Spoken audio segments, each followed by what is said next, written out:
Mesdames et messieurs, bonjour. Aujourd'hui, le cours portera sur la ventilation, point de vue résidentiel. Alors, le chapitre du jour on va donc parler de ventilation et de l'évolution dans le temps, ainsi que voir ce qu'on peut faire de nos jours pour arriver à des systèmes performants. Alors, avant 1973, qu'est-ce qu'il en était? Eh bien, c'est pas compliqué, on s'en foutait complètement de l'énergie, du prix de l'énergie. Et bah, vous aviez des baraques, enfin, des maisons dans lesquelles vous aviez énormément de pertes. On ne regardait pas les pertes par ventilation, c'est-à-dire que bon, bah, c'était les maisons courant d'air en général, dans lesquelles on avait des interrupteurs sur lesquels vous aviez de la ventilation, enfin des courants d'air en hiver. Évidemment, la qualité de l'air, grâce à ça, à l'intérieur des bâtiments, était très saine. Ok. En 73 et 2010, là, on a commencé à faire un petit plus attention. Pourquoi? Parce qu'évidemment, en 1973, la crise du pétrole, donc le prix de l'énergie a commencé à flamber, sans mauvais jeu de mots. Et donc là, on a dû voir un petit peu plus comment pouvoir gérer nos problèmes d'énergie en commençant par la qualité de l'air, donc en essayant d'avoir des bâtiments qui sont de plus en plus étanches. Depuis 2010, les bâtiments avec leur certification PEB doivent être étanches à l'air dans la mesure du possible, du mieux possible. L'avantage, c'est qu'on a évidemment un gain en énergie énorme. L'inconvénient, c'est qu'évidemment la qualité de l'air à l'intérieur du bâtiment, si on n'y a même pas une ventilation contrôlée, va être de plus mauvaise qualité. On va amener des problèmes de moisissure, on va amener des problèmes de santé publique. Alors, la solution pour régler ça, évidemment, c'est d'amener une ventilation, un système de ventilation qui sera géré, évidemment. Donc, c'est là, vous allez passer par un système un appareillage qui va permettre de gérer ce qui rentre, gérer ce qui sort, en sachant que tout le reste sera étanche. C'est avantageux électriquement, énergétiquement parlant, et c'est avantageux d'un point de vue qualitatif pour le bâtiment. L'aspect ventilation intervient dans un trio dit indissociable qui permet d'assembler la ventilation avec la bonne étanchéité à l'air et une isolation qui soit renforcée. Parce que, comme toujours, si vous mettez un petit peu d'humidité dans un pot que vous fermez de manière étanche, donc un thermo par exemple que vous allez mettre de manière étanche avec un peu d'eau, vous remenez quelques semaines plus tard, l'eau, vous verrez dans quel état elle est. C'est évidemment ça qu'on va éviter, avoir des développements de moisissures et avoir surtout quelque chose qui soit bien ventilé.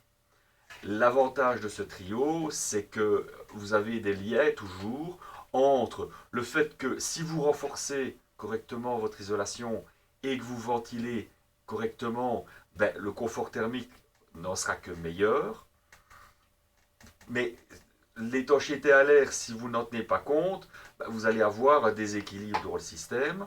Or, si vous mettez une ventilation régulée et que vous avez une bonne étanchéité à l'air, ben, vous allez avoir une bonne qualité de l'air, mais ce sera peut-être au détriment de l'isolation. Donc tout ça, évidemment, imbriqué l'un dans l'autre, va faire que vous allez toujours devoir trouver un équilibre entre ces trois techniques. Je vous conseille vivement de mettre en pause la dia présente et de bien l'analyser complémentairement. Pour ce qui est de l'étanchéité à l'air, et plus exactement de l'air sec qui est emmagasiné dans l'isolation, pour qu'elle soit efficace, vous devez bien retenir que l'air qui est utilisé ou le gaz qui est utilisé, comme vu précédemment dans le cadre des châssis, doit être parfaitement sec. Pourquoi ventiler? Maintenant, c'est ce qu'on rentre dans le vif du sujet. Pour deux raisons, comme je l'ai déjà dit. D'abord pour la santé du bâtiment et ensuite pour la santé publique. Ou inversement, on le met évidemment dans l'ordre qu'on veut, puisqu'elles sont au moins aussi importantes l'une que l'autre. La première étant toujours de sauvegarder l'humain, bien évidemment. Pour ce qui concerne les habitants, ben, il y a deux problèmes qui interviennent. C'est l'aspect polluant interne au bâtiment, lié à toute une série de dégagements qu'on va voir maintenant. Et l'autre partie, c'est pour remplacer l'air vicié de la pièce, ou du bâtiment, et de manière à amener de l'oxygène pour pouvoir respirer correctement. On va voir qu'en fait, cet air vicié, il est lié à quoi? Bêtement à nous, parce qu'on respire, et par cette respiration, on dégage du CO2.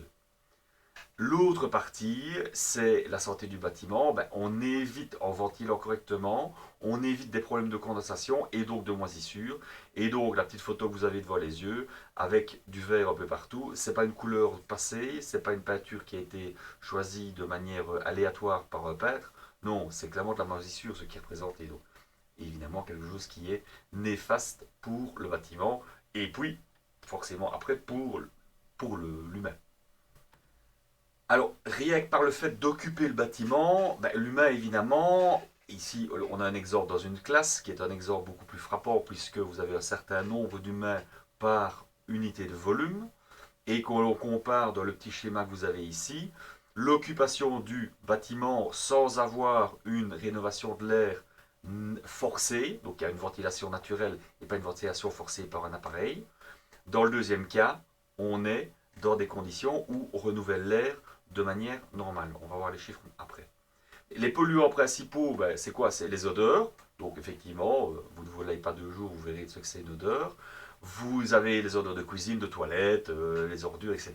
Tout ça, évidemment, ça nécessite d'évacuer toutes ces mauvaises choses, rien que par la ventilation. Ensuite, la fumée de cigarette, c'est un gros polluant dans les bâtiments non publics, puisque un bâtiment public, c'est interdit, et même dans les usines, dans les entreprises, etc.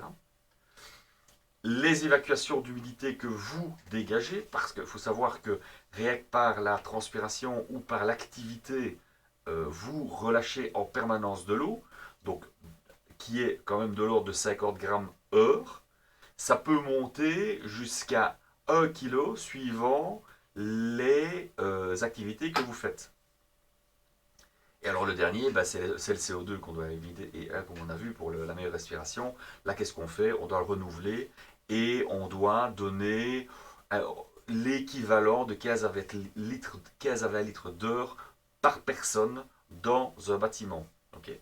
Donc la moyenne ici dans le tableau, on voit 18 mètres cubes par personne de renouvellement. Donc là évidemment on a quelque chose de très très bien au niveau ventilation quand on est dans les conditions comme celle-là. Et ça implique quoi par rapport à un volume standard de classe? À peu près le renouvellement de 3 fois le volume de la pièce par heure. C'est assez simple à calculer. Vous prenez une classe comme celle que vous connaissez à la HEPL, et ce sont des classes en général qui font 50-60 mètres carrés sur 3 mètres de hauteur. Ça fait 200 mètres cubes.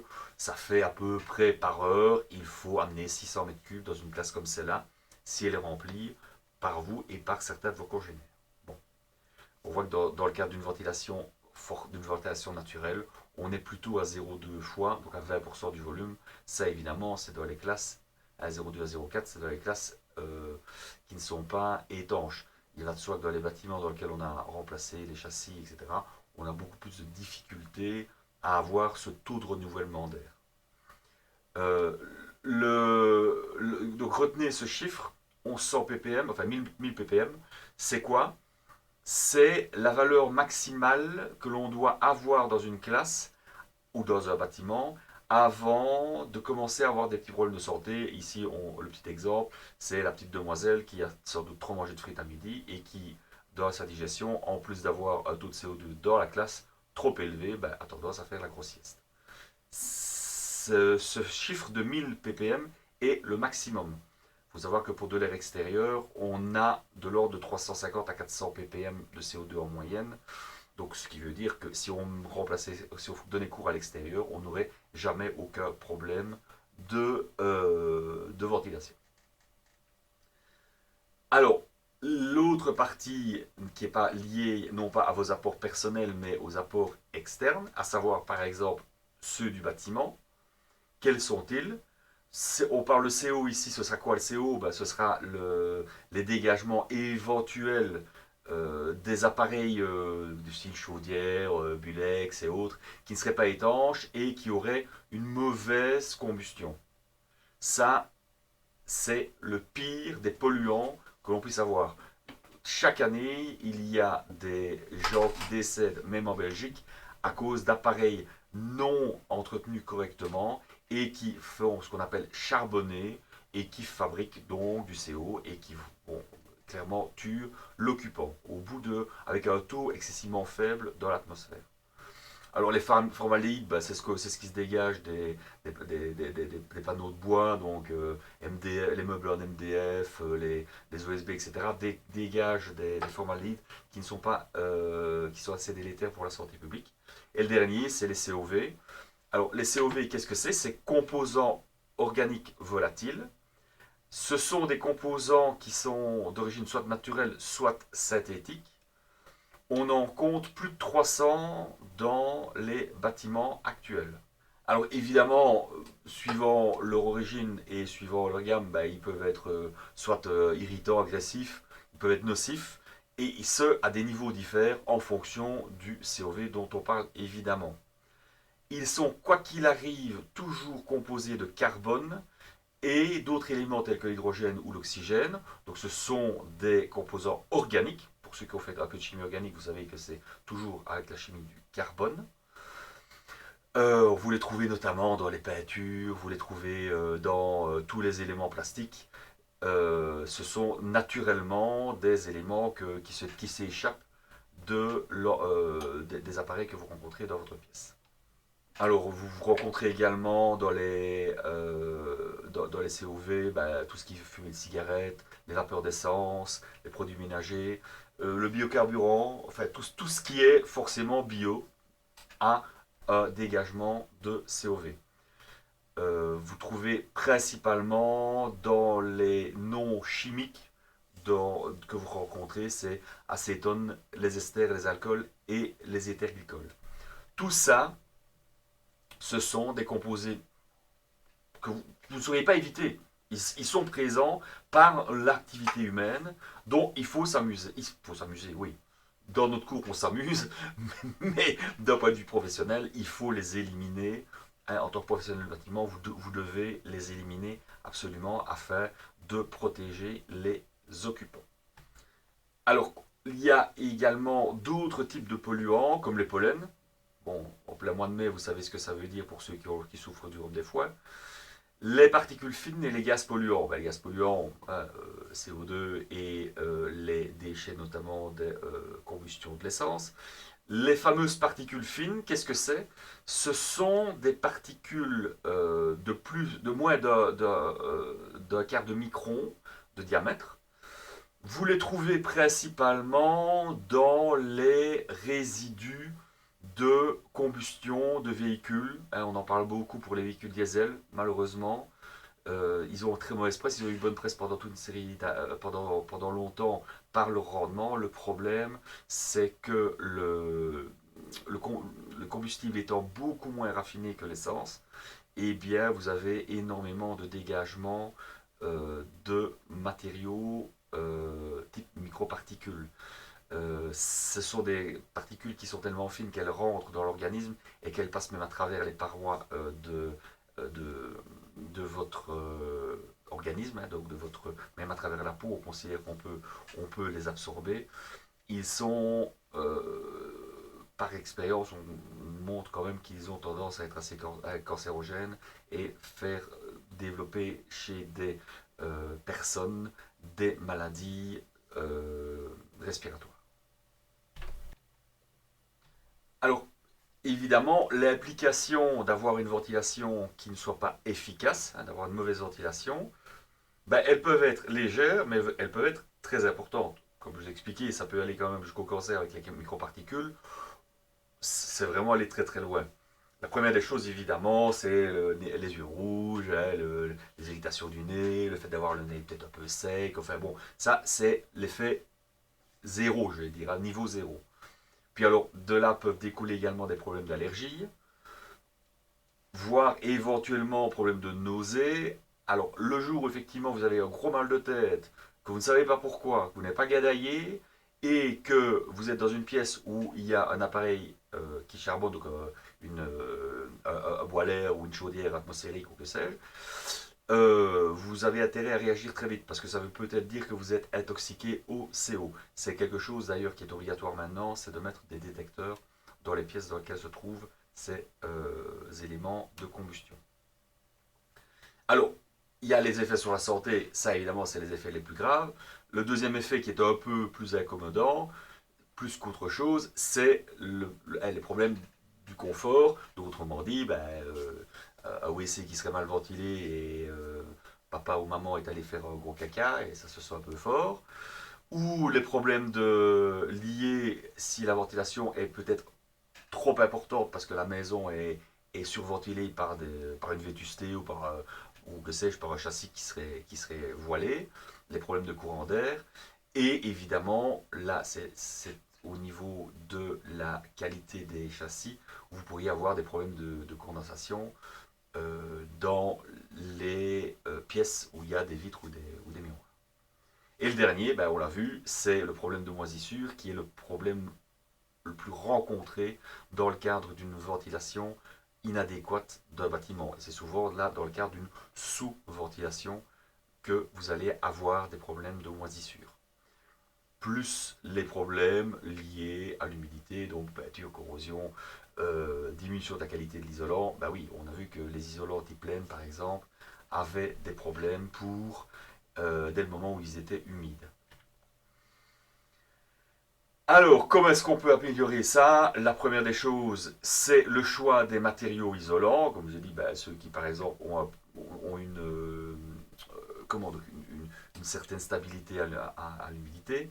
Utiliser des peintures à base d'eau et non plus à base de solvant, en tout cas à l'intérieur, et c'est obligatoire depuis une bonne quinzaine d'années. On essaye de produire le moins d'humidité possible, ou en tout cas, là où on le produit, essayer de ventiler au maximum par des extractions. Exemple, douche, exemple, WC et exemple, cuisine, qui est évidemment l'endroit le plus proche, d'où le fameux installation de hotte. Et enfin, on essaye d'utiliser des produits moins polluants, donc des peintures avec des COV faibles, par exemple. Et ça, il y a une législation depuis 2006, je crois, où on a diminué drastiquement, ce qui veut dire que maintenant, la plupart des nouvelles peintures à l'eau ont des taux de COV quasiment divisés par 10, je pense, par rapport à il y a une quinzaine d'années d'ici. Alors, on est toujours dans le pourquoi ventiler et dans la partie les options à choisir. On va évidemment commencer par les choses à ne pas faire, bien évidemment. La première, c'est de faire des fentes un peu partout dans le bâtiment. C'est évidemment très efficace puisque vous allez avoir de l'air en permanence de l'extérieur et une évacuation au cas de vent. C'est, d'un point de vue santé, c'est nickel. Pour le bâtiment, ventilation, c'est nickel. Évidemment, d'un point de vue isolation et d'un point de vue efficacité thermique et confort, quand il fait moins 10 à l'extérieur et que vous avez du vent à travers la maison, autant ne pas avoir de maison. C'est assez logique, je pense, ce que je suis en train d'expliquer. Donc vous avez toujours intérêt à essayer au maximum d'éviter d'avoir des entrées anarchiques d'air. La deuxième option, c'est l'ouverture des fenêtres. Alors, c'est une option qui est choisie par beaucoup d'architectes actuellement qui n'ont pas d'autre solution technique quand il s'agit d'une rénovation d'un bâtiment, une rénovation profonde d'un bâtiment, mais ce n'est pas une solution suffisamment efficace. Okay, elle est moins pire évidemment que la solution d'ouvrir au cas de vent votre bâtiment avec des interstices dans les briques, mais malgré tout, ce n'est pas la meilleure des solutions, et d'ailleurs, elle est évidemment interdite dans le cadre des PEB.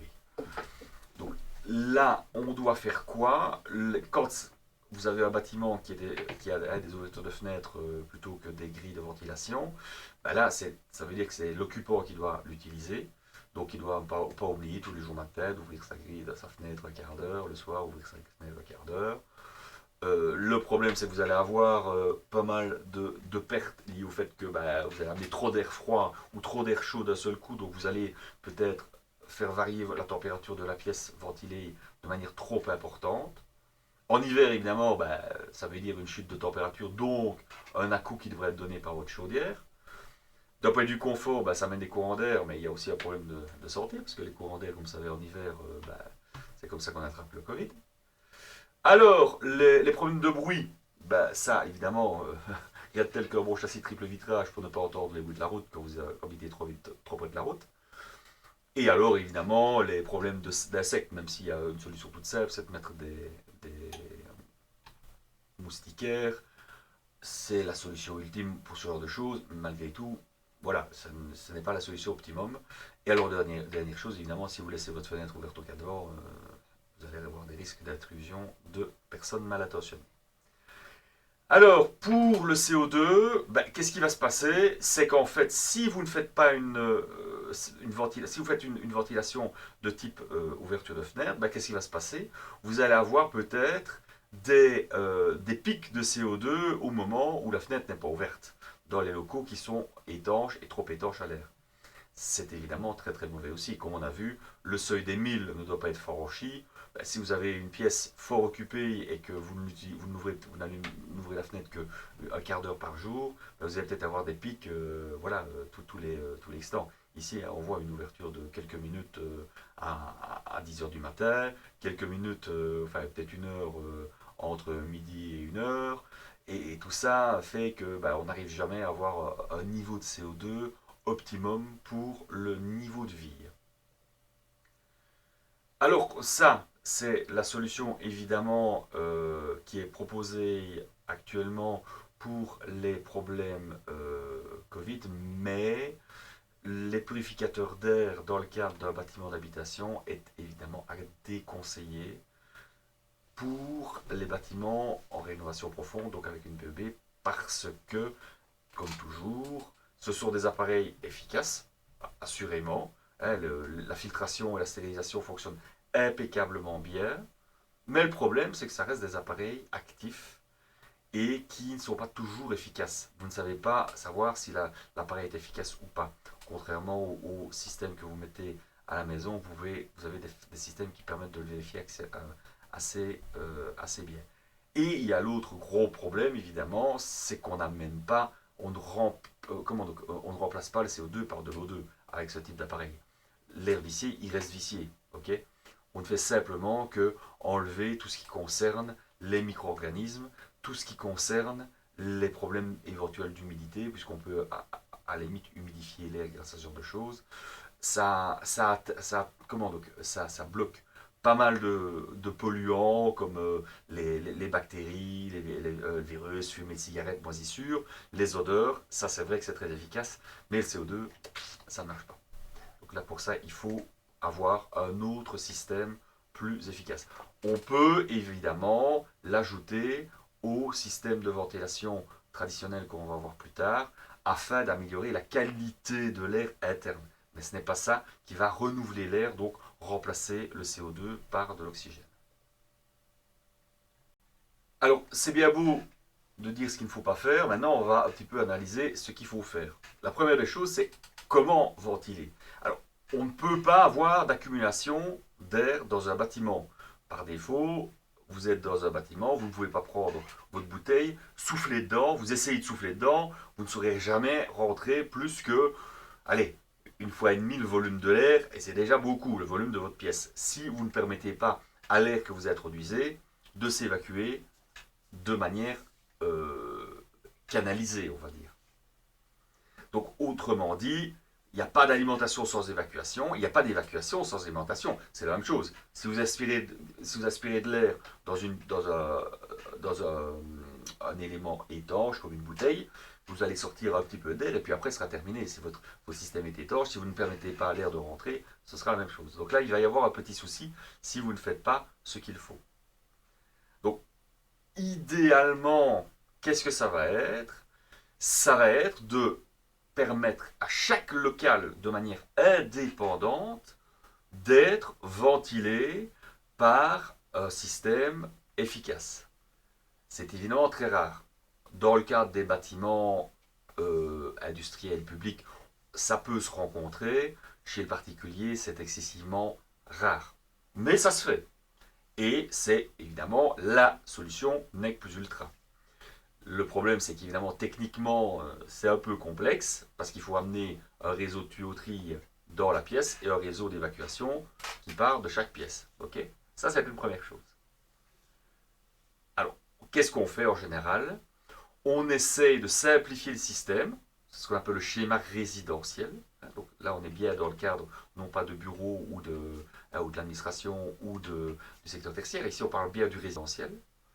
Qu'est-ce qu'on va avoir? On va essayer d'alimenter en air frais les locaux secs et transférer d'une zone à l'autre cet air par une circulation naturelle, par des grilles de transfert, ce qu'on appelle des grilles de transfert, ou des espaces entre les portes, par exemple, en dessous des portes, ce qu'on appelle un détalonnage. Et on évacue l'air avec un équilibre des pièces humides. Okay, donc, si on entre 100 mètres cubes, on sort 100 mètres cubes. Ça, c'est déjà quelque chose qu'on vient de dire. Je pense que vous avez pu comprendre. On amène 100 mètres cubes de neuf, on renvoie 100 mètres cubes. Cet air, il arrive par les pièces de vie, on va dire, les pièces qui n'auront pas tendance à être humides. Et on les reprend par les WC, salle de bain ou que sais-je. Okay, donc, alimentation, séjour, chambre, bureau, circulation via les couloirs et les halls d'entrée, et évacuation par les locaux dits humides. Donc, le premier local le plus humide, c'est toujours la cuisine, salle de bain, WC, buanderie, etc. N'oubliez pas la buanderie, c'est souvent une pièce qu'on oublie et qui pose souvent des problèmes au niveau ventilation et humidité, parce qu'en plus, en général, vous foutez ça dans votre cave, dans un lieu qui n'a pas d'accès, et pour lequel, quand on n'y a pas pensé, évidemment, à la fin, ben, on est ennuyé. Alors, dans le cadre du résidentiel, si on a un système de ventilation, eh bien, on a 4 choix possibles. Je vous dis, dans le cadre des systèmes de ventilation canalisés, gérés par l'humain, gérés par un système étudié. Le premier, c'est le type A, qui est la solution, entre guillemets, la plus simple à mettre en œuvre, mais qui est évidemment, comme toujours, la moins efficace pour pas mal de paramètres. C'est le fait que vous avez des grilles d'amener d'air naturelles au-dessus de vos châssis, par exemple, les petites grilles que vous rencontrez avec la bonne vieille marque Renson, que vous avez peut-être déjà tous entendu parler, qui est une marque belge. Puis des transferts automatiques via des grilles, comme je vous ai dit, des grilles dans les murs, dans les portes, ou des détalonnages de portes suffisants. Le détalonnage, c'est l'espace que vous avez en dessous d'une porte. Quand vous découpez une porte, vous avez toujours un petit espace. Il y a un certain volume à laisser si vous n'avez pas de grille ailleurs. Surface à laisser si vous n'avez pas de grille ailleurs. Alors, cette évacuation se fait naturellement par un système de cheminée, par exemple. Donc là, vous avez l'air qui rentre de manière naturelle et qui est aspiré de manière naturelle grâce au principe de la cheminée. Alors, le système, après le système A, étonnamment, c'est le système B. Là, système B, c'est quoi? C'est le fait d'avoir une ventilation mécanique qui amène l'air via un système de pulsion. Donc, on prend l'air à l'extérieur, on passe à travers un ventilateur et on le pulse dans les pièces sèches, comme on l'a dit, donc les chambres ou le living, par leur surpression, puisque le bâtiment est censé être étanche à l'air. Par surpression, vous avez l'air qui va avoir tendance à s'évacuer naturellement via une cheminée et par un tirage naturel. Alors après le B, c'est le C. Là, on inverse. On tire mécaniquement l'air dans une pièce humide ou dans les pièces humides et on fait rentrer l'air de manière naturelle via ces fameuses grilles Renson qui se trouvent au-dessus de vos châssis. Ça, c'est la troisième solution qui est la plus rencontrée à l'heure actuelle pour les systèmes de rénovation où on ne met pas en place un système de type D, donc qui est le quatrième système, qui lui, évidemment, est le système NEC plus ultra, où vous allez avoir un système de pulsion mécanique et un système d'extraction mécanique, qui en plus, dans le cadre des solutions optimum, ce ne sera qu'un seul et même groupe au travers duquel passera deux flux, le flux de rentrée, le flux de sortie. Ils vont se croiser via des systèmes dits d'échangeurs de chaleur qui vont vous permettre en plus de faire croiser l'air froid qui rentre avec l'air chaud qui sort et permettre de réchauffer ainsi l'air extérieur amené dans le bâtiment. Donc on va revenir au fameux système A. donc alimentation naturelle et évacuation naturelle. Attention que ça ne correspond pas à un système avec une ouverture de fenêtre. Hein. Comme je l'ai dit tout à l'heure, l'ouverture de fenêtre manuelle, ça, c'est pas autorisé. Ça se rencontre, mais ce n'est pas autorisé. La solution ici amène évidemment quoi? L'installation de grilles dans les fenêtres et dans les murs, grilles qui sont souvent réglables pour limiter le flux en hiver et le maximiser en été.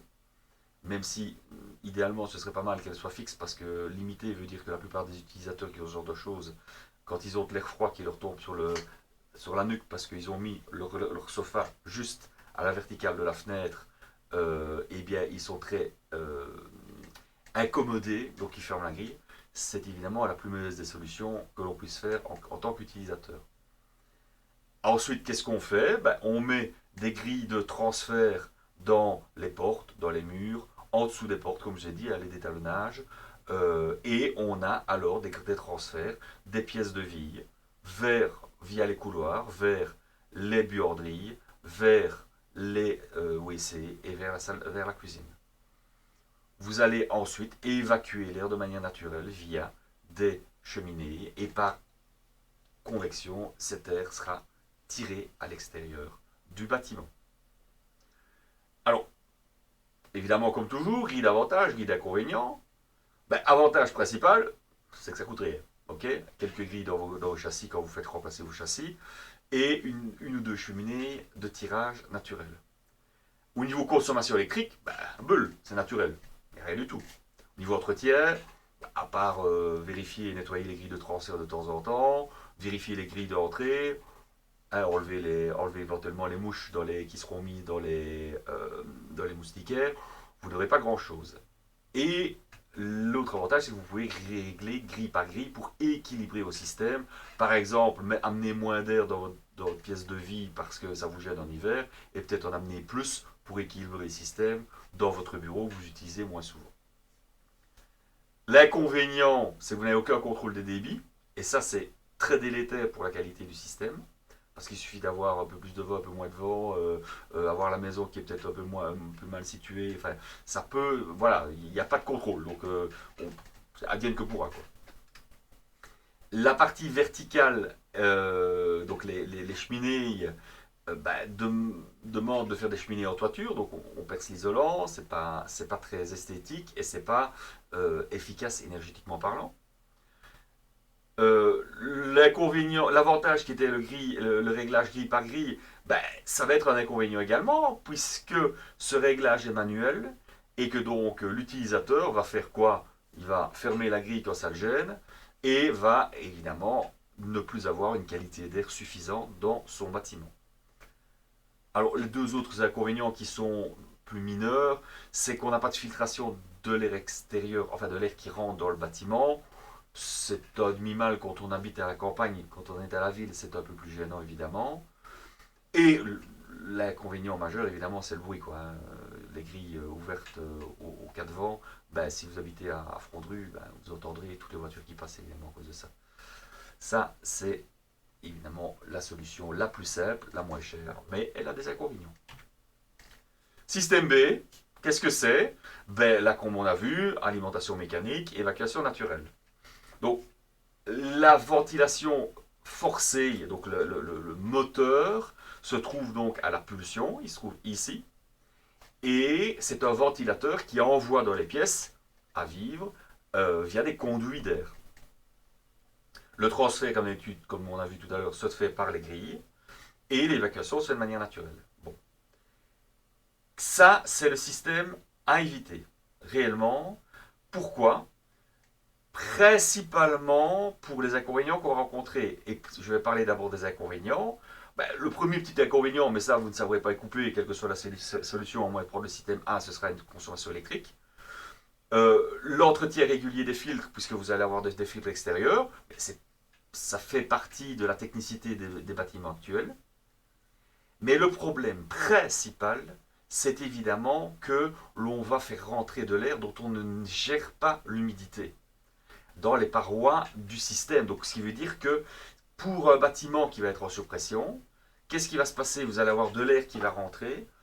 Et s'il n'est pas s'il est trop humide, hein, en région orageuse ou que sais-je, eh bien, les parois risquent, en contact direct avec ces grilles-là, risquent directement d'être humides. Donc, ça amène un inconfort et en plus des risques de développement bactérien, de développement de moisissures et autres.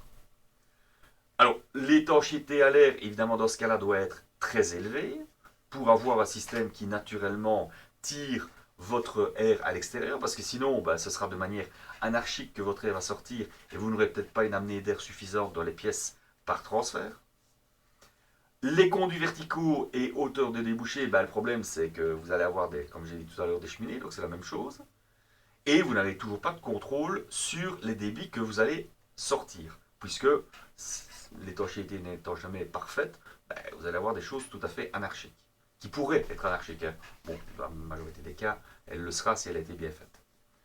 Alors, on va quand même parler des avantages. D'abord, c'est que si on le contrôle, les débits d'amener d'air neuf par des grilles réglables, eh bien, et qu'on a un réseau de distribution qui est bien réparti dans le bâtiment, et qui a été bien étudié par le bureau d'études, vous allez avoir une qualité d'air permanente correcte, on va dire. Là, on a moins de risques de refoulement et d'infiltration d'air anarchique, forcément. Et on peut filtrer l'air qui arrive dans le bâtiment au moyen de filtres divers, filtres à poche, filtres, les filtres type de haute, les filtres hautes. Vous avez plein de types de filtres différents et vous pouvez même faire des traitements externes d'humidité par exemple, par des humidificateurs d'air pour réguler cet élément-là. C'est évidemment fort cher ce que vous allez faire si vous rentrez dans ces techniques-là pour un système qui soit caduque, euh, puisqu'on vient quand même de définir quelques problèmes majeurs dans le système. Alors le système C, comme je l'ai dit, c'est le plus utilisé avant le D, à l'heure actuelle. Là, qu'est-ce que vous allez avoir? Vous allez avoir une extraction de l'air depuis les pièces humides via quoi? Toujours les grilles de transfert et les grilles d'amener d'air extérieur par les châssis de fenêtres ou dans les murs éventuellement. Okay. Ce système C, ben, comme vous voyez, ça passe toujours grille de transfert. Donc le chemin est le même que pour le système B et que le système A. C'est toujours la même chose. L'air rentre, circule dans la maison et puis sort. Bon. Ce système est le plus utilisé, comme j'ai dit, avant le système D. Il a des avantages, et l'avantage principal, c'est qu'en fait, on sait contrôler les débits d'air. Ça, c'est vraiment primordial. On sait les contrôler à l'extraction, hein, puisque vous n'avez pas besoin, par exemple, dans une salle de bain, le but d'extraire de la salle de bain, ce sera d'enlever l'humidité de l'air. Ben, vous pouvez y mettre un système de mesure d'humidité qui arrête votre extraction dès le moment où vous avez atteint le quota. Vous ajoutez un petit détecteur de CO2 dans les pièces à vivre et automatiquement ça contrôlera les extracteurs d'air vicié. Donc dans l'ensemble, c'est un système assez simple à mettre en œuvre, surtout avec l'électronique moderne. L'évacuation n'est plus obligatoire dans ce cas-là en matière de cheminée. Vous pouvez avoir des évacuations bêtement en murale. Ça, c'est un avantage énorme puisque vous ne percez pas l'étanchéité de toiture et la ventilation et l'isolation de toiture. Et vous diminuez fortement les risques d'humidité, contrairement au problème du système B. Donc ce système a vraiment pas mal d'avantages conséquents. Alors l'inconvénient, on parle de consommation électrique, mais ces extracteurs-là de nos jours sont devenus excessivement peu énergivores, puisqu'ils consomment quelques watts. L'inconvénient majeur, et là, selon moi, c'est l'entretien régulier. Vous devez absolument nettoyer ces extracteurs sous peine d'avoir des problèmes d'abord de tâches au niveau des grilles de reprise et dans les grilles de transfert de devoir apparaître évidemment des polluants de la maison, enfin des polluants, des pollens et des crasses de la maison qui vont s'accrocher dans les grilles de transfert. L'inconvénient, c'est qu'on n'a pas de contrôle sur les débits amenés. Ok, donc ce qui veut dire que, comme je l'ai dit, il faut un peu d'électronique si vous voulez faire quelque chose d'un peu efficace avec ce système. Vous ne savez pas filtrer l'air entrant, contrairement au système B. Ça peut être problématique, comme je l'ai dit, en milieu urbain ou en milieu industriel, ce qui n'est pas le cas évidemment en pleine campagne. Sauf bien sûr en pleine campagne pour ceux qui souffrent du rhume des foies et qui, au mois de mai, à partir du mois de mai, commencent à avoir des problèmes avec les pollens circulant dans l'air. Et alors l'aspect bruit extérieur, comme tout à l'heure, puisque les grilles sont ouvertes normalement tout le temps, et donc vous entendez directement ce qui se passe en rue. Le dernier système, c'est le système D. C'est un système de ventilation mécanique, tant pour l'alimentation que pour l'évacuation. Okay, c'est ce qu'on appelle un système dit mécanique double flux. Alors là, ce système-là, c'est l'E plus ultra. Okay, là, vous avez un système de reprise d'air, soit donc de prise d'air extérieure, qui passe dans l'appareil, qui distribue l'air partout dans les pièces, dans le réseau vert, comme vous pouvez voir, qui transfère l'air d'une pièce à l'autre via les grilles de transfert, et qui est repris dans les pièces humides via un réseau d'extraction qui repasse dans le système et qui est amené à l'extérieur. On va voir que ça, c'est le système NEC plus ultra. Par contre, il y a des inconvénients comme d'habitude. Le premier avantage, c'est que tout est maîtrisé, évidemment. Quelles que soient les conditions climatiques, vous savez maîtriser les amenées d'air, vous avez une bonne distribution de l'air dans les pièces. Ça, c'est indiscutable. Vous avez une possibilité de commande automatique. Là, c'est autre chose. Là, on fait intervenir de l'électronique.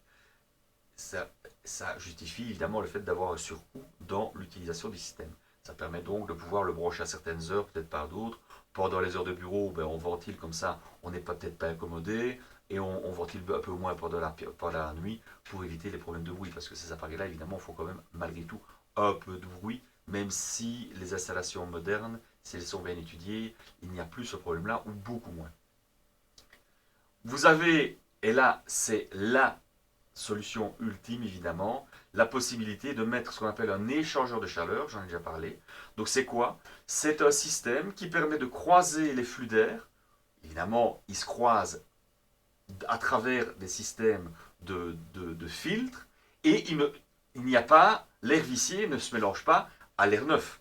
Ils se croisent dans des appareils qui sont étanches l'un par rapport à l'autre, mais qui sont intimement liés. Ce qui veut dire que vous allez avoir cet air interne qui sera à 20 degrés ou 22 degrés en reprise, qui sera chaud, et l'air extérieur qui sera peut-être à 10 degrés, eh bien, ils vont se croiser et on va trouver un équilibre entre les 10 degrés sortants et les 20 degrés sortants et les 10 degrés rentrants, et vous allez avoir un air qui finalement va rentrer dans le bâtiment à une valeur de l'ordre de 15-16 degrés quand tout va bien, que vous pourrez un petit peu réchauffer au sein du groupe de ventilation. Alors, un autre avantage, c'est un aspect confort, puisque vous allez ne plus rien entendre par rapport à l'extérieur, puisque vous allez avoir des systèmes d'amortissement de bruit dans votre réseau. Et alors, de manière globale, vous allez pouvoir filtrer complètement l'air neuf qui va rentrer dans le bâtiment. Donc là, on revient à l'avantage du système B. Donc concrètement, vous prenez les avantages du système B, vous prenez les avantages du système C, vous en ajoutez un qui est l'aspect gestion de l'énergie et gestion des débits, vous avez le système parfait. Inconvénient majeur, c'est la consommation électrique, et plus évidemment vous allez amener d'options, plus ça va consommer électriquement parlant. Bon, de nos jours, de nouveau, par rapport aux systèmes qui ont 20 ans, on a fortement rationalisé les choses. Mais malgré tout, il faut savoir que c'est quelques centaines de kilowattheures par an pour un système comme celui-là. L'entretien doit être régulier, et ça, l'avantage par rapport aux autres systèmes, c'est qu'ici tout est centralisé à un seul endroit, et en général, les systèmes sont prévus très facilement pour que la filtration puisse être remplacée par tout un chacun. Vous n'avez pas besoin de faire appel à une main-d'œuvre spécialisée pour faire un entretien régulier, de base. Okay, remplacement des filtres, c'est hop, on enlève la filtre, on met le nouveau filtre. Et voilà. L'inconvénient majeur, c'est le coût élevé. Dans un bâtiment, ça a un coût conséquent, clairement, de plusieurs milliers d'euros, pour une installation tout à fait normale pour une maison de 100 mètres carrés. Maintenant que vous ayez une nouvelle construction de 100 mètres carrés, de 200 mètres carrés ou de 400 mètres carrés, on ne multiplie pas les coûts, hein. Les coûts seront... plus la maison est petite, plus le coût serait important au ratio du mètre carré habitable, bien évidemment. L'autre inconvénient, c'est que vous devez avoir des faux plafonds ou des endroits pour cacher le gainage, puisque le gainage qui va amener l'air et qui va reprendre l'air a un certain volume. En général, de l'ordre de diamètre 100 ou 125 pour le particulier. Donc il faut pouvoir le mettre à certains endroits. Alors, souvent, on peut utiliser des systèmes oblongs qui permettent de rendre plus fin la gaine, mais malgré tout, il faut quand même les passer dans l'échappe ou dans des faux plafonds. Et alors, attention, ça c'est souvent ce qui amène le plus de problèmes et le plus d'inconvénients pour l'utilisateur. Si l'installation est mal réalisée, donc mauvaise mise en œuvre, ou l'appareil a un défaut, vous allez avoir des bruits d'installation qui peuvent être assez incommodants dans l'utilisation et dans la vie de tous les jours. Alors, composants et alimentation. Donc, qu'est-ce qu'on va faire? On va regarder maintenant, élément par élément, ce qui intervient et les éléments et les acronymes que l'on utilise dans le cadre des certifications. Donc dans un premier temps, on va parler des apnées d'air, donc de l'alimentation. Donc si on a une apnée naturelle, on parle d'OAR, ouverture d'alimentation réglable, ou éventuellement d'aérateur, hein, c'est un synonyme, mais dans l'aspect officiel du terme, c'est OAR, donc ouverture d'alimentation réglable. Pour ce qui est mécanique, ben, ce ne sera pas OAR, mais OAM. Ça sous-entend quoi? C'est ouverture d'alimentation mécanique. Ben, derrière, vous aurez toujours un réseau de gainage, un système de ventilation et éventuellement une prise d'air en toiture ou en façade. Ça, c'est le système D. Okay. Les différents OAR que l'on rencontre, eh bien là, ici vous avez quoi? Vous avez en fait des grilles, vous avez tous sans doute vu ça, la marque Renson est la plus connue. Ces grilles avec un quart de tour ici que vous tournez pour ouvrir ou pour fermer. Et alors vous avez vos ouïes ici qui sont fermées ou ouvertes pour laisser passer l'air de manière naturelle. Ensuite, vous avez les systèmes réglables automatiquement. Donc c'est la même chose, sauf que en fonction des besoins, ben, il va y avoir un petit basculement, un petit clapet qui va basculer automatiquement. Et le reste du temps, ben, votre système sera refermé, vous n'aurez pas un courant d'air anarchique. Et le dernier, ben, c'est la même chose, mais en plus, on y intègre un système d'isolation phonique pour éviter d'être dérangé par les bruits de rue. Dans le cadre des fenêtres de toit, les Velux ou Roto, vous connaissez tous la marque, vous avez une manette au-dessus. Vous avez toujours 3 crans qui vous permettent de régler plus ou moins l'amener d'air. Le dernier cran étant celui qui vous permet d'ouvrir votre Velux. Okay, mais là, sinon les deux autres, ce sont des aérateurs tout à fait normaux. Et le dernier cas qui est beaucoup plus rare, si vous ne voulez pas le mettre dans votre châssis, ce sont des gaines que vous mettez à travers l'élément avec une isolation acoustique, avec un système de grille extérieure. C'est la solution vraiment très peu utilisée. Il faut vraiment le justifier par le fait, par exemple, d'avoir des châssis qui sont trop récents pour être remplacés. La plupart du temps, ce sont des éléments que vous ne rencontrerez pas. Dans le cas des OAM, donc des grilles d'aération, des ouvertures d'aération mécanique, vous voyez ici quelques exemples de grilles que vous avez déjà tous vus. Donc diffuseur à jet rectiligne, bouche classique, donc ça c'est les bouches de prise que vous allez, ce qu'on appelle les petites soupapes. Ça c'est plutôt des grilles que l'on utilisera, des grilles de gaine, qu'on met directement sur la gaine, ou des diffuseurs, et ici ce sont les diffuseurs que vous allez encastrer dans votre plafond par exemple. Dans le cadre d'une ouverture naturelle, donc c'est ouverture de transfert, ça c'est le deuxième partie, c'est quand on passe du local d'amener d'air vers le local d'amener vers le couloir ou les lieux de transfert d'air et des lieux de transfert d'air vers les pièces. Là c'est les ouvertures de transfert, donc les OT. Vous en avez plusieurs types, soit le détalonnage avec un minimum de 1 cm, la fente minimum 1 cm en dessous de la porte, ça c'est le minimum légal, et ça se calcule de nouveau en fonction débit que vous allez devoir amener dans la pièce, soit vous avez la grille, la fameuse grille de transfert dont je vous parlais, soit éventuellement dans les murs, si vous ne savez pas le faire dans la porte, ou si vous voulez d'un point de vue design cacher un peu les choses, vous mettez des grilles de transfert de ce type-là, ou carrément dans le système de transfert, ça c'est le NEC plus ultra, ce sont des systèmes de transfert acoustique, donc ça vous permet de ne pas entendre ce qui se passe de l'autre côté de la porte. Contrairement évidemment à ces grilles-là qui elles n'ont pas ce système. Ceci, il y a un système de piège à son qui permet d'assourdir le bruit qui pourrait passer éventuellement à travers la grille de transfert. Le dernier cas étudié, ce sont les OR ou les OEM, donc ouverture d'évacuation réglable ou ouverture d'évacuation mécanique. Okay, en général, vous allez également avoir pour ce système, donc ça c'est le système A, une gaine verticale, donc une cheminée, et un débouché en toiture. Ça, malheureusement, vous ne saurez pas y couper.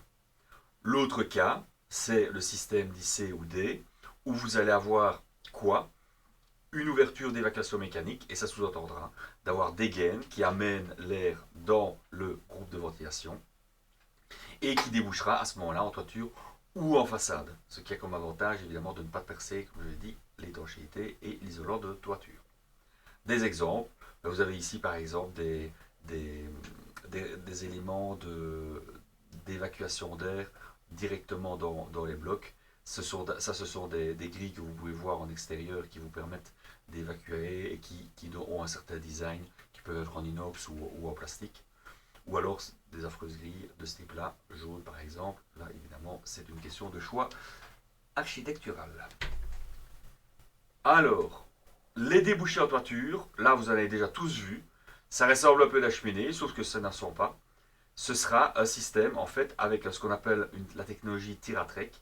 Donc, qui est en fait quoi? Qui utilise l'air naturel qui va se balader dans les alentours et qui, par un effet de cheminée, va tirer l'air peu comme un Venturi, qui va tirer l'air au niveau de votre système. Okay, il y a un système à ce moment-là qui devra être mis, qui sera avec anti-refoulement, parce que dès le moment où vous avez peut-être un air qui serait lié à des tempêtes, des choses comme ça, et bien le refoulement, plutôt que de redescendre, sera refait directement par ce système-là également. Ça vous permet comme ça d'avoir un système qui fonctionne dans les deux sens. Dans le cadre des grilles de nouveau extérieures, vous avez tous ces types de grilles-là. Ce sont des ouvertures mécaniques, donc ce sont des éléments qui peuvent être hydro-réglables, hein, donc comme je vous ai dit tout à l'heure, en fonction de l'humidité, qui peuvent être avec détection de présence, donc en fonction des personnes, il mesure le nombre de personnes et il sait qu'il doit amener un débit minimal de 25 m3/heure. Et qui va faire ça pendant 30 minutes. Donc vous allez pouvoir régler les timings pour amener suffisamment d'air neuf dans la pièce dans laquelle se trouve ce système d'extraction. Pour les autres systèmes d'installation mécanique, donc on a vu le principe de groupe de ventilation. Vous allez ici avoir quoi? Des systèmes D qui permettent de centraliser tout l'air de votre bâtiment.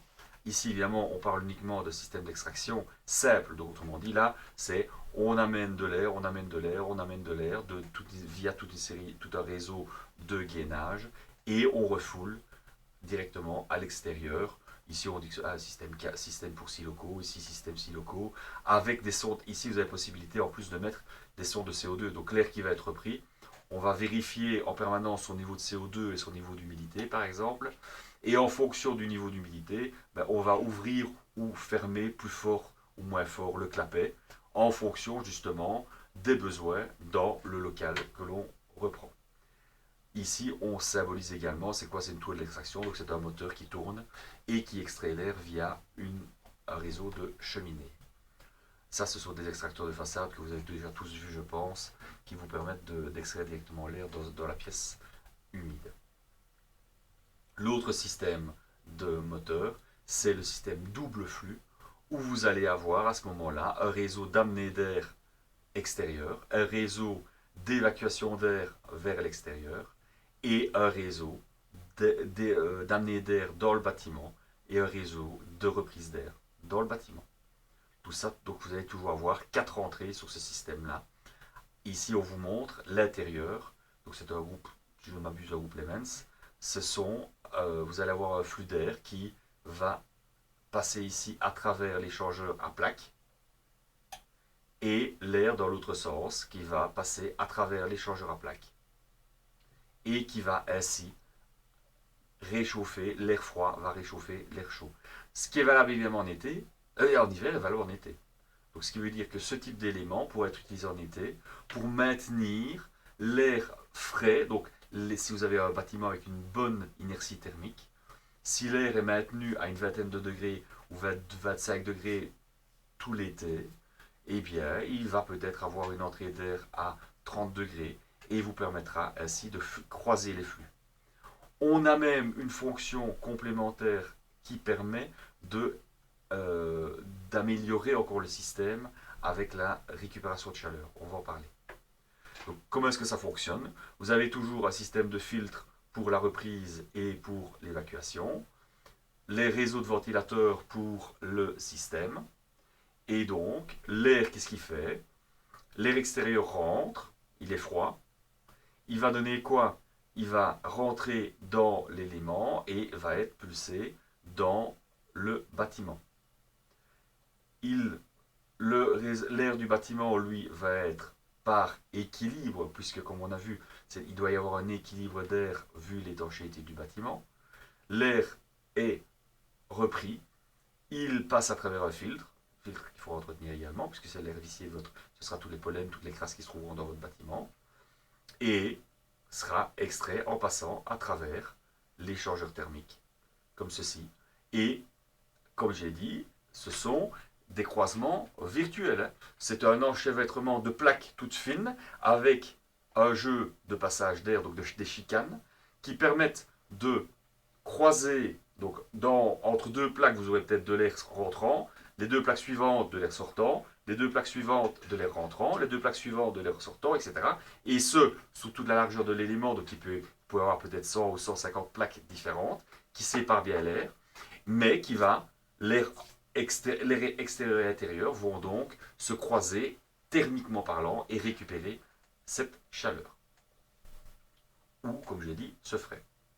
Alors on voit ici deux types d'échangeurs traditionnels. Le premier est un échangeur pas cher qui est qu'on ne rencontre plus de nos jours beaucoup. La plupart des éléments sont du nouveau type, donc à courant croisé ou à contre-courant. Les premiers que l'on avait étaient des échangeurs à flux croisé où en fait vous aviez l'air qui rentre ici, qui fait le chemin au droit et puis qui rentre dans le bâtiment. Ici, pareil, le chemin au droit et puis il rentre dans le bâtiment.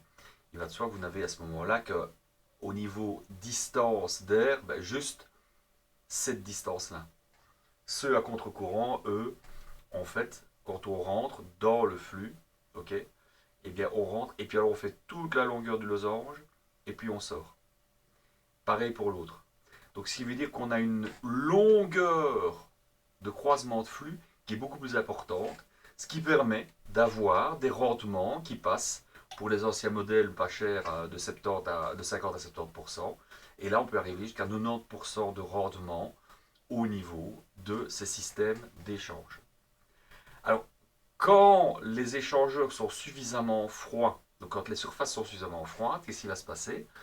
C'est qu'en fait, vous allez peut-être être en dessous de la température de rosée, donc vous allez condenser. Okay, cette vapeur d'eau qui va être contenue en condensant, qu'est-ce qu'elle va faire? Eh bien, on va avoir une augmentation du transfert de chaleur du fait que l'eau n'étant plus présente dans l'air, vous allez avoir un air qui sera plus facilement réchauffable ou refroidissable en fonction des cas étudiés. Ce type d'échangeur est en général utilisé pour les groupes de moins de 5000 m3. On utilise d'autres types d'échangeurs dans l'industrie, les échangeurs accumulation à eau glycolée. C'est évidemment pas ce qui nous importe ici. Il faut savoir qu'il n'y a pas que ceux-là qui existent. Mais donc le plus utilisé de nos jours, c'est le courant croisé ou contre-courant, qui est le plus rentable, le plus utilisé. Alors maintenant, on en vient au système du bypass. Qu'est-ce que c'est le bypass? Ça permet de limiter les surchauffes du bâtiment en été. Donc en fait, le bypass, eh bien, en hiver, on ne l'utilise pas. Okay, on ne fait que toujours intérieur, extérieur, on croise les flux et oh, attention. J'ai oublié de vous faire une recommandation essentielle. Quoi? Ne jamais croiser les effluves. Pourquoi? Ce serait mal. Le bien, le mal, tous ces trucs-là, c'est un peu flou pour moi. Tu veux dire quoi par mal? Eh bien, imagine que toute forme de vie sur Terre meurt instantanément et que chaque molécule de ton corps explose à la vitesse de la lumière. Dans ce cas-ci, croiser les flux, c'est bien. Donc, en été, qu'est-ce qui va se passer? C'est qu'en fait, l'air extérieur, le rejet d'air que l'on va avoir de la maison qui est à 23 degrés, va croiser l'air intérieur qui est à 30 degrés pendant la journée. Okay, donc, on va perdre 1 degré, donc on va surchauffer un petit peu de 1 degré. Bon. La nuit, qu'est-ce qui va se passer? En général, la nuit, l'air, il chute en température. Et là, vous allez avoir de l'air à 18 degrés et de l'air intérieur au bâtiment qui est peut-être à 24 degrés. Le but du free cooling, puisque le terme est là, c'est du free cooling, c'est du froid gratuit, eh bien, on bypasse l'échangeur avec un clapet automatique et on amène directement de l'air à 18 degrés à l'intérieur du bâtiment pendant la nuit. On descend jamais en dessous de 18 degrés pour une question d'inconfort. Donc, ce qui veut dire que en été, pendant la nuit, vous rafraîchissez votre maison de manière gratuite grâce à votre système de ventilation double flux. C'est ça le free cooling. Alors, dans les gaines types que l'on rencontre le plus souvent dans la construction, c'est leurs acier galvanisé ont l'avantage d'être rigides, faciles à mettre en œuvre puisque la plupart du temps elles sont avec des joints, avec des systèmes à clipser. Il faut toujours une étanchéité évidemment avec une voile d'aluminium à chaque joint. C'est le plus rencontré. Vous pouvez le rencontrer également en inox dans des applications peu particulières, type industriel, ou dans lesquelles il y aurait des hot dogs pour de l'acide, des choses comme ça par exemple. Donc vous avez soit le galvanisé à joint, soit le galvanisé avec des éléments qui permettent en plus d'être adaptés, rond, carré, et des adaptations dans tous les sens, qui sont en général réalisées par ce qu'on appelle des tauliers, des gens qui travaillent la tôle. Alors vous avez la possibilité de travailler avec du polypropylène ou du polyéthylène. De nouveau, le polypropylène ou le PVC a l'avantage de pouvoir être fait sous forme rectangulaire, donc ils prendront moins de hauteur. La plupart des gainages étant ronds, ça prendra forcément plus de hauteur. Ici, vous pouvez vous permettre de travailler avec des systèmes plus allongés. On va voir que ça peut poser certains problèmes en matière de perte de charge. Le polyéthylène peut être également utilisé pour amener de l'air frais dans un bâtiment. Alors, deux grandes formules à connaître pour ce genre de problème, c'est laquelle? La première, c'est le calcul de débit. Le débit, c'est quoi? C'est le nombre de mètres cubes par seconde. Alors, en général, on travaille plutôt en mètres cubes par heure, d'ailleurs, en matière de ventilation. Mais l'unité standard du système international, c'est le mètre cube par seconde. Le débit en mètres cubes par seconde, Q, vaut quoi? La vitesse du flux à travers votre gaine fois sa section. Ok? Donc, si vous avez une section d'1 mètre carré, une vitesse d'1 mètre par seconde, vous aurez donc 1 mètre par seconde fois 1 mètre carré, vous aurez donc 1 mètre cube par seconde. En général, je dis, on travaille plutôt en mètres cubes par heure. Le deuxième paramètre important, c'est la perte de charge. La perte de charge, en fait, c'est quoi? C'est ce qui permet d'évaluer l'énergie qu'on va devoir dépenser au niveau du groupe pour maintenir le débit constant. Okay, parce que cette perte de charge, elle intervient dans le cadre des tuyauteries en fonction de toute une série de paramètres. Le premier, c'est le diamètre. Plus le diamètre est petit, plus la perte de charge sera grande. Ça, c'est la première chose. Donc, dans votre tuyau rond, votre perte de charge, c'est la longueur. En général, on va travailler plutôt en longueur unitaire, donc en 1 mètre.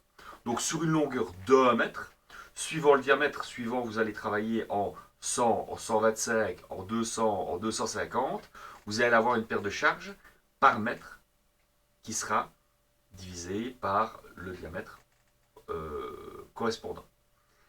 Le lambda, c'est quoi? C'est le coefficient de friction. Donc c'est quoi? C'est lié en fait à la qualité du matériel. Plus le matériel est lisse, moins vous allez avoir de friction évidemment sur le côté avec l'air qui va frotter sur la paroi. Okay, il va de soi que si vous reprenez ceci en polyéthylène, ceci en polypropylène ou ceci en galvanisé, eh bien la friction, le frottement que vous allez avoir en interne sera évidemment différent. L'autre facteur qui intervient, c'est la vitesse. Attention qu'elle est élevée au carré. Donc plus vous allez faire passer votre fluide rapidement, plus la perte de charge va être importante, et ce, au carré. On divise par 2, et on multiplie encore par la masse spécifique de l'air. Là, c'est 1,2. Ça ne change pas, évidemment. Ça peut changer en fonction de l'humidité qu'il y a dedans, mais c'est infime. Donc, paramètre important pour cette perte de charge, le diamètre. Je dis la longueur, ben ça, elle est propre à quoi? À une longueur unitaire. Donc, vous savez que si vous savez par longueur de mètre, par mètre, vous avez une paire de charge de hauteur dans tel diamètre à telle vitesse. Il y a des abacs tout faits par les fabricants d'ailleurs, qui ont été mesurés en laboratoire. Eh bien, vous saurez dire, voilà, j'aurai sur un tronçon de 10 mètres de longueur autant de pascal perdu. Okay. Cette limite par la perte de charge, qu'est-ce qu'on va avoir? On va avoir deux limites, la limite supérieure et inférieure. La supérieure, c'est quoi? Ce sera un problème, parce qu'évidemment, la supérieure, ça veut dire qu'on peut surdimensionner notre tuyauterie. Comme on a vu, plus elle sera grande, plus on pourra faire passer de fluide à la fois, et moins il y aura de perte de charge. Okay, par contre, le problème, c'est que plus ça va être grand, plus ça va prendre de la place. Première chose. Deuxième chose, c'est plus ça va être grand, plus il va y avoir du poids, donc plus on va devoir mettre des systèmes de support importants, qui peuvent être même très importants hein, dans le milieu industriel surtout. Et le troisième, c'est l'aspect prix. Forcément, plus il y a de matériel, plus ça coûte cher. Et la limite inférieure, vous pourriez sous-dimensionner vos éléments. Le seul souci, et c'est le souci majeur, c'est que si vous dépassez en diminuant le diamètre, qu'est-ce qui va se passer? La section. Qu'est-ce qui va se passer? Comme on a vu, c'est que le débit, il était directement proportionnel à la section et à la vitesse. Si vous voulez faire passer le même débit dans deux diamètres, deux sections différentes, le seul moyen de faire passer plus de fluide dans moins de place, c'est d'augmenter la vitesse de déplacement du fluide. Et bien le gros problème, c'est qu'à un moment donné, et en général, ça peut aller très vite, de l'ordre de 3-4 mètres par seconde de vitesse dans votre tuyau, va commencer à provoquer un inconvénient majeur qui sera un inconvénient de sifflement. Quand vous sifflez entre vos doigts, quand vous sifflez comme ça, c'est quoi? C'est juste parce que l'air, vous l'accélérez et il va avoir tendance à siffler. Okay, ben c'est la même chose pour les tuyauteries. Si vous sous-dimensionnez votre tuyauterie, si vous amenez, je vous dis, à partir de 3 ou 4 mètres par seconde, on commence déjà à avoir des problèmes. Et alors, le deuxième inconvénient, la limite inférieure, c'est quoi? C'est la perte de charge. Parce que à la perte de charge va être lié quoi?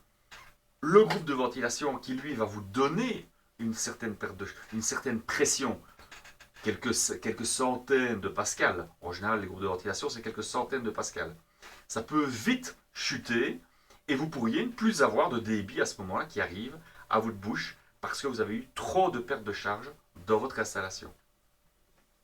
On a vu, attention, que si on diminue de moitié la section, on double la vitesse et on augmente d'un facteur 4 la puissance absorbée par le ventilateur par un facteur 4. Donc c'est important au niveau de bien tenir compte de tous ces diamètres. Ça se calcule, c'est sur des installations qui se calculent de manière importante. Alors, tout ça vient de quoi en fait, cette perte de charge? Elle vient d'un ami qui s'appelle Bernoulli, c'était un physicien, qui a mis au point une équation, l'équation de Bernoulli dont certains d'entre vous en physique ont déjà entendu parler, qui permet de calculer justement les différentes énergies qu'ont un fluide lorsqu'il se déplace. Énergie potentielle, énergie cinétique et évidemment le paire de charge dont on vient de parler. Ça, c'est le grand principe de cette équation de Bernoulli. Et qu'est-ce qu'elle nous dit? C'est que la perte de charge correspond à quoi? À la dissipation par frottement interne de l'énergie cinétique du fluide en mouvement sous forme de chaleur. Donc, comme le fluide en lui-même, il roule sur lui-même, etc., il a tendance à s'échauffer et a tendance à perdre de provoquer cette perte de charge, cette perte d'énergie, en fait. La loi de perte de charge fait la distinction entre deux choses, la linéaire et la singulière. La linéaire, c'est celle qui va être, comme je vous ai dit, par longueur de tuyauterie. La singulière, ce sera par exemple dans le cadre d'un changement d'un changement de direction, par exemple. Un coude ou un mètre de tuyauterie. La singulière, par expérience, tout comme tout à l'heure le chiffre de 4 mètres par seconde, vous retenez qu'en général, par coude, par accessoire, vous allez perdre l'équivalent en moyenne de ce que vous allez perdre dans 1 mètre de tuyauterie. Okay? Ça, c'est le grand principe d'une installation d'air sanitaire. Voyons maintenant les types de filtres que l'on peut rencontrer. On en a plusieurs types. Ce sont en général des caissons qui ressemblent à ceci, ok, qui sont des caissons qui viennent s'insérer dans la gaine. Donc vous avez exactement le même trou de l'autre côté. Et en fait, votre filtre, l'air passe à travers ce filtre-là. Et vous avez toujours un petit clapet qui vous permet d'être ouvert et d'aller récupérer et remplacer le filtre, en fait. Okay. Vous avez les filtres, vous allez les mettre en général dans les VMC. Ce sont des petits filtres plats comme ceci, style filtre de haute, comme ceci d'ailleurs, un filtre plan. Ce sont des filtres qui seront en général, on les prend, on les jette et on met des nouveaux à la place. Okay. Attention qu'un filtre encrassé, on dit toujours c'est dégueulasse une ventilation, ça pose des problèmes parce que le filtre est encrassé. Plus le filtre est encrassé, plus le système fonctionnera bien. Parce qu'évidemment, vous allez avoir quoi? Enfin, fonctionnera bien, non. Ça va vous allez avoir une perte de charge très importante, donc votre ventilation sera moins efficace dans le réseau. Mais évidemment, plus l'air qui va passer, le filtre, si le filtre est encrassé, ben vous allez avoir des crasses qui vont retenir les crasses suivantes, qui vont retenir de plus en plus. Et à un moment donné, on va arriver à ce qu'on appelle une saturation, et il n'y aura plus d'air qui va passer.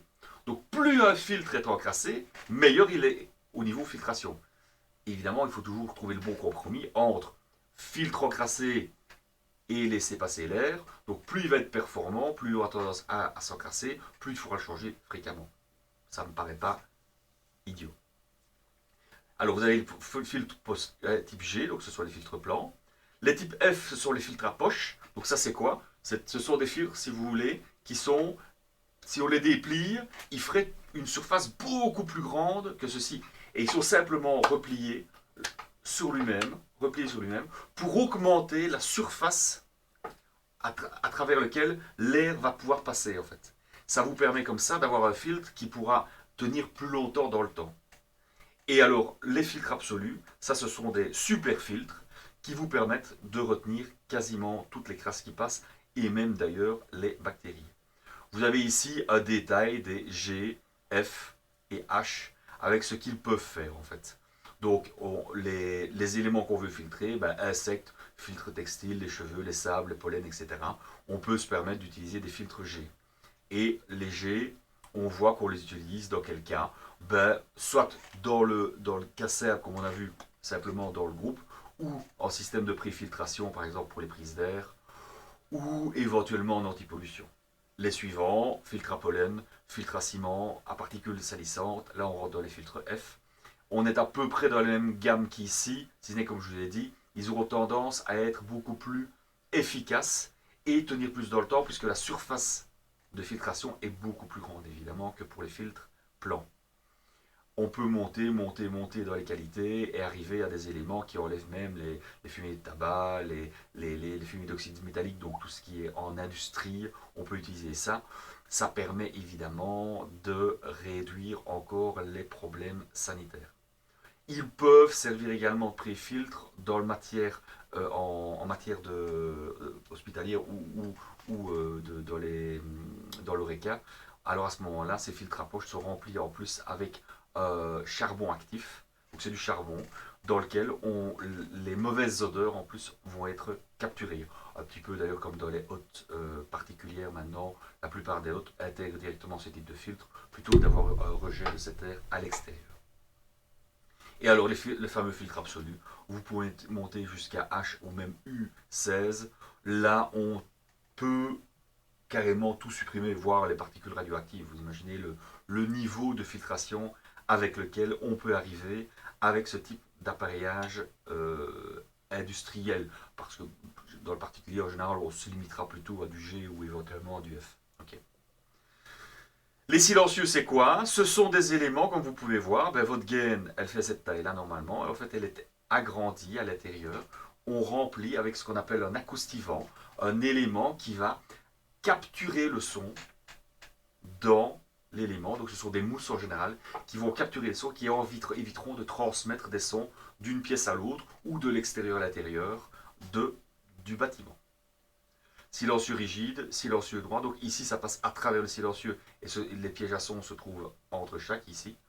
Ou vous avez possibilité ici, on travaille avec des systèmes d'atténuation dite téléphonie. Donc ce sont si vous ouvrez les anciens téléphones, vous trouverez des mousses comme celle-là. Ou les silencieux souples, c'est ceux qu'on viendra mettre directement sur la bouche. Mais eux, ils ont l'inconvénient par rapport à ceux-ci d'avoir une paire de charges au mètre très important. Donc on essaiera de limiter l'utilisation de ce genre de choses en cas pratique. Alors, les batteries, donc l'air que vous allez rentrer, vous allez évidemment avoir un air qui sera peut-être à une certaine température. En sortie de l'échangeur, on a vu qu'on avait une certaine perte, forcément on ne sait pas faire sortir de l'air à 24 degrés et rentrer de l'air à 24 degrés. Hein. Il y a forcément l'air qui va rentrer à 12 ou 13 degrés, et bien vous allez perdre 2-3 degrés en pollution, ce qui peut être très désagréable. Donc vous pouvez, en sortie de groupe, ajouter une batterie dite de préchauffe, soit électrique, hein, donc ici vous venez faire vos raccordements, la batterie est électrique, soit batterie à eau chaude. Alors c'est quoi? Vous amenez de l'eau chaude dedans, elle passe à travers un échangeur à plaque, et elle ressort avec de l'eau qui sera normalement plus froide. Donc soit échangeur à eau chaude, soit échangeur à batterie électrique. On a déjà vu ça, ce sont les grilles de façade ou les grilles en toiture. C'est le système que l'on a déjà décrit tout à l'heure. Alors, on va parler aujourd'hui donc encore des exigences PEB résidentielles. Qu'est-ce que c'est le résidentiel? C'est tout ce qui concerne le bâtiment. Cette norme, la NBN 50001, est une norme qui date d'un certain nombre d'années. Elle a été complétée par un arrêté de gouvernement wallon. Elle amène en fait toute une série d'exigences en matière de qualité d'air, en matière de ventilation et surtout en matière de débit et de vitesse. Les exigences, elles ne concernent que l'ensemble des locaux compris dans le volume protégé. Donc ce qui veut dire que c'est l'intérieur de la maison. On ne considère tous les volumes qui ne sont pas chauffés, les systèmes annexes, eux ne font pas partie des éléments ventilés. Et donc tout ce qui est hors du volume protégé n'est pas dans la gamme que l'on étudie. Par exemple les caves, les greniers et autres choses s'ils ne sont pas aménagés, s'ils ne font pas partie du volume protégé.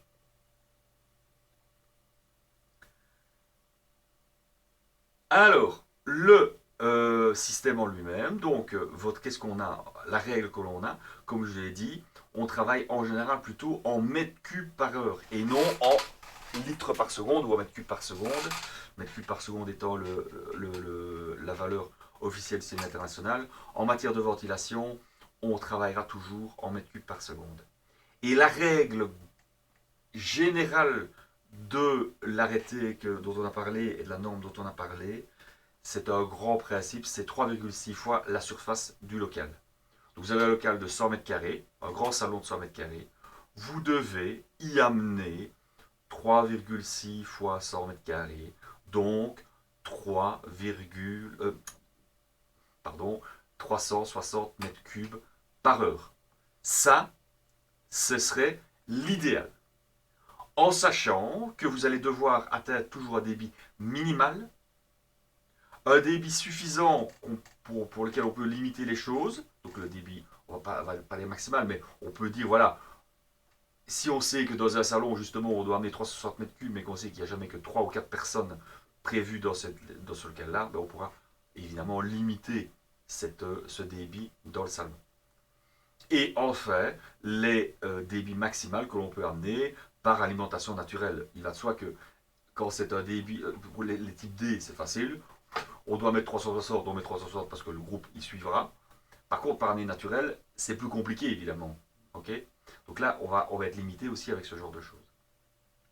Donc retenez, 3,6 mètres cubes par heure, c'est 1 litre par seconde. Okay. Donc un groupe de ventilation qui va vous donner 1 litre par seconde, ce sera 3,6 mètres cubes par heure. En général, ce sera plutôt pour les petits groupes de l'ordre de 300 à 400 mètres cubes par heure. Okay. Alors que reprend ce schéma? Les cas rencontrés dans le cadre de la ventilation pour l'amener d'air. Okay. Donc, si on prend le séjour, par exemple, qui est en général la plus grande pièce du bâtiment, normalement, on considère ça comme étant les locaux secs, évidemment, comme je dis, donc c'est pour l'amener d'air frais. On a une règle globale, comme on l'a vu, 3,6 mètres cubes par heure par mètre carré, avec un débit minimal pour les locaux de vie de l'ordre de 75 mètres cubes, et un débit minimal de l'ordre de 25 mètres cubes pour tout ce qui concerne les chambres, les locaux d'études, donc les bureaux, les espaces pour les hobbies, etc., etc. Le débit peut être limité. On considère qu'à partir de 150 mètres cubes, on aurait quelque chose de correct et on peut se limiter à ça pour une pièce de vide, donc. Et on peut se limiter à 72 mètres cubes par heure pour le système de chambres et locaux d'études. Par contre, pour ce qui est alimentation naturelle, là, on doit multiplier par 2 la valeur nominale à laquelle on doit arriver, puisque ça se fait de manière naturellement, on ne le force pas. Donc, il faut surdimensionner les amenées d'air que l'on va avoir. Donc, en résumé, dans le petit schéma ici, qu'est-ce que vous allez avoir? Dans le rouge, les zones dans lesquelles vous ne pourrez pas vous retrouver au grand jamais. Pourquoi? Soit pour un problème d'inconfort du fait d'avoir trop d'air, et donc un risque de courant d'air, ou la règle évidemment le plus embêtante, c'est la trop faible, où là effectivement il y a un inconfort par manque de ventilation, donc on aura des problèmes de limite de CO2 ou des problèmes d'odeur. Et bien là, vous devez donc vous trouver pour ces pièces-là entre 75 et 150 mètres cubes, et on voit qu'en fonction de la surface, et bien à partir de 20 mètres carrés, on peut envisager d'augmenter avec un maximum, on peut mettre 150 mètres cubes et aller évidemment jusque la surface, le débit qui s'adapte à la surface. Pour les chambres, on voit effectivement que la marge est beaucoup plus faible, puisque dès le départ, on part pour des toutes petites pièces, et 10 mètres carrés pour une chambre à coucher, en général c'est la tape, ben on se situera toujours entre 25 et 72 mètres carrés, en fonction des besoins. Alors, pareil évidemment pour l'évacuation, on est dans le cadre des cuisines fermées, attention cuisine fermée, pas cuisine ouverte, salle de bain, buanderie, on aura toujours cette fameuse règle minimale de 3,6 mètres, règle générale, pas minimale, règle générale de 3,6 mètres cubes par heure et par mètre carré, avec un débit quand même de l'ordre de 50 mètres cubes au minimum, et avec un maximum qu'on peut accepter à 75 mètres cubes. Pour une cuisine ouverte, ben là, 75 mètres cubes, on ne s'emmerde pas. Et pour les WC, ordre de grandeur, 25 mètres cubes. Pour tous les autres locaux, dans le cadre des transferts d'air, là, on se limite à 25 mètres cubes d'air par heure. Ce qui correspond, par rapport à une largeur de porte standard de 80 cm, à peu près un détalonnage d'1 cm en dessous de la porte.